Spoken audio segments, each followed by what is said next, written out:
আসসালামু আলাইকুম। আজকে একটা আনকমন একটা রেসিপি শেয়ার করতেছি। আসলে এটা বলতে পারেন আমি আমার নিজের মতো করে একটা রেসিপি শেয়ার করতেছি। আমি এখানে সব মশলাগুলো নিয়ে নিয়েছি।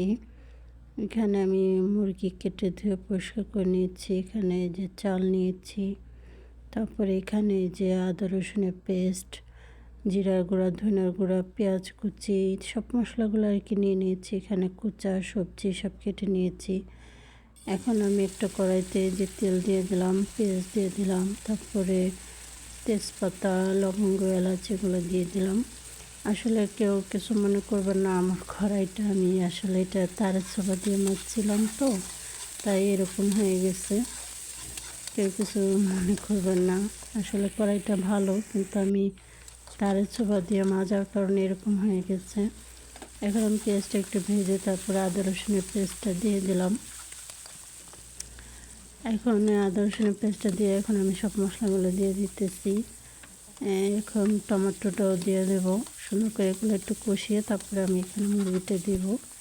আসলে রেসিপিটা আমি আমার মতো করে আনকমন করে করতেছি, কিন্তু আসলে রান্না করার পরে খুবই ভালো লাগছিল।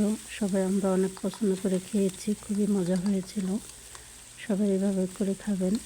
এখন আমি মুরগিটা দিয়ে সুন্দর করে কষিয়ে তারপরে এখানে আমি এই যে সব সবজিগুলো দিলাম। আমি এখানে বেগুন, আলু, কোঁচা এই 3টা সবজি দিছি, বেশি সবজি দিই নেই। এখন আমি এটা সুন্দর করে একটু কষিয়ে তারপরে এটা ঢেকে দিব। এখানে কোনো পানি দিব না। এই মুরগির থেকে যে পানিটা আসবে সেই পানিটা দিয়ে আমি এটা কষিয়ে নেব। এখন আমি এখানে 3 কাপ চাল নিয়েছি। এখন চালটা আমি সুন্দর করে পরিষ্কার করে ধুয়ে নিতেছি। এটা আমি ভালো করে ধুয়ে নেব চালটা। এখন চালটা আমি ভালো করে বারবার ধুয়ে নিতেছি, সুন্দর করে পরিষ্কার করে কুচলিয়ে তারপর চালটা আমি ধুয়ে নিতেছি। সবাই এভাবে রান্না করে খাবেন, খুবই ভালো লাগবে। আসলে আমরা খাওয়ার পরে অনেকটাই ভালো লাগছে। এই তো আমার চালটা ধোয়া হয়ে গেছে। এখানে আমি গরম পানি দিয়ে রেখেছি। এখন আমি গরম পানি দিয়ে চালটা 5 মিনিট ভিজিয়ে রাখবো। চালটা 5 মিনিট ভিজিয়ে রেখে তারপরে আমি এটা ভাত রান্না করব।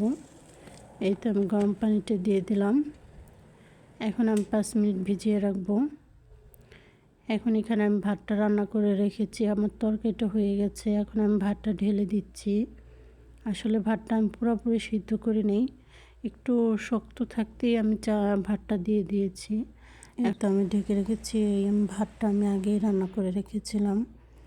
এই তো আমি ঢেকে আমি এটা 10 মিনিট রেখেছিলাম।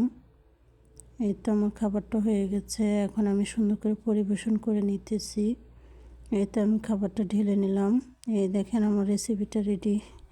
আনকমন একটা খাবার। আসলে খাবারটা খুবই মজা হয়েছিল। আশা করি সবাই এভাবে রান্না করে খাবেন, ভালো লাগবে। আমার চ্যানেলটা ভালো লাগলে একটা লাইক দিবেন, চ্যানেলটা সাবস্ক্রাইব করবেন। সবাই ভালো থাকবে।